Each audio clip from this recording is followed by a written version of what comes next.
নমস্কার, আমার সঙ্গে আছেন তমাল ঘোষাল, সাচি গ্রুপের অন্যতম শীর্ষকর্তা। বাংলার ফুটবলে এই যে লগ্নিকারী সংস্থা হিসেবে সাচি গ্রুপ এগিয়ে এসেছেন, তাতে তমালদার প্রচন্ড বড় ভূমিকা আছে।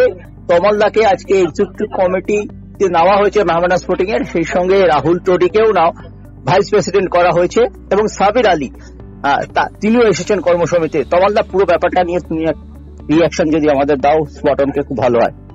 না, এটা সত্যি শুধুমাত্র ভাগ্যের ব্যাপার যে একটা ঐতিহ্যবাহী ক্লাব 1891 থেকে যে ফুটবল নিয়ে চর্চা করছি মোহামেডান স্পোর্টিং এ, আমরা তো জড়িত হয়েছি অলরেডি অ্যাজ অ্যান ইনভেস্টর, কিন্তু ওনারা মনে করেছেন এবং এতটা সম্মান আমাদের দিয়েছে, তাদের জন্য অনেক অনেক ধন্যবাদ। আমরা খুব কৃতজ্ঞ। আমাদের ওনারা ভেবেছেন যে এক্সিকিউটিভ কমিটিতে ওনারা নিতে পারেন এবং আমাদের যে সম্মানটা দিয়েছে তার জন্য অনেক ধন্যবাদ। আমরা তো ফুটবল ক্লাবটা নিয়ে চালাচ্ছি এবং এটাকে যাতে আরো ভালো করে চালাতে পারি, এর জন্য আরো এটা আমাদের উদ্বুদ্ধ করবে। অনেক অনেক ধন্যবাদ মোহামেডান স্পোর্টিং এর ক্লাবকে এবং মোহামেডান স্পোর্টিং এর কর্মসমিতির সব সদস্যকে। ময়দানে যারা ফুটবল নিয়ে সারা বছর মেতে থাকেন, যারা পর্যবেক্ষক, তাদের ধারণা এর ফলে একটা গতি পাবে। সেকেন্ড উইন্ডো যখন জানুয়ারিতে শুরু হচ্ছে, দল গঠনটা আর একটু গতি পাবে, কিছু চেঞ্জ ওভার হবে, যেটা রাহুলদাও বলেছেন আমার কিছু প্লেয়ার দরকার, আমরা চেষ্টা করছি, শর্ট লিস্ট করেছি, সেই ব্যাপারটা আরো গতি পাবে। হ্যাঁ, অ্যাকচুয়ালি আমরা চেষ্টা করছি।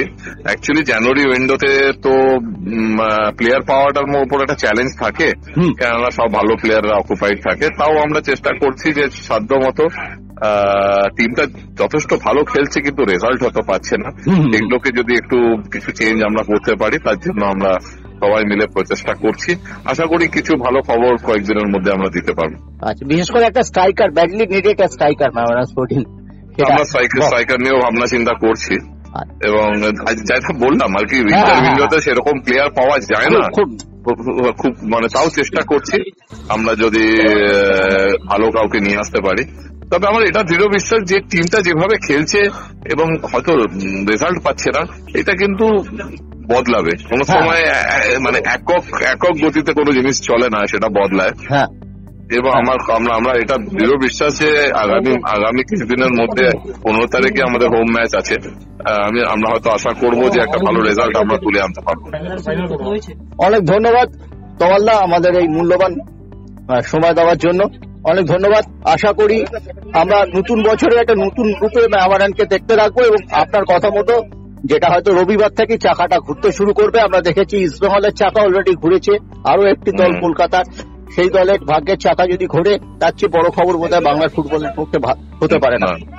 আমরা সেটা আশা করব এবং অনেক অনেক ধন্যবাদ আপনাদের সবাইকেও। আমরা আশা করবো যে একটা ভালো রেজাল্ট আমরা আমাদের সমর্থকদের দিতে পারবো। ধন্যবাদ।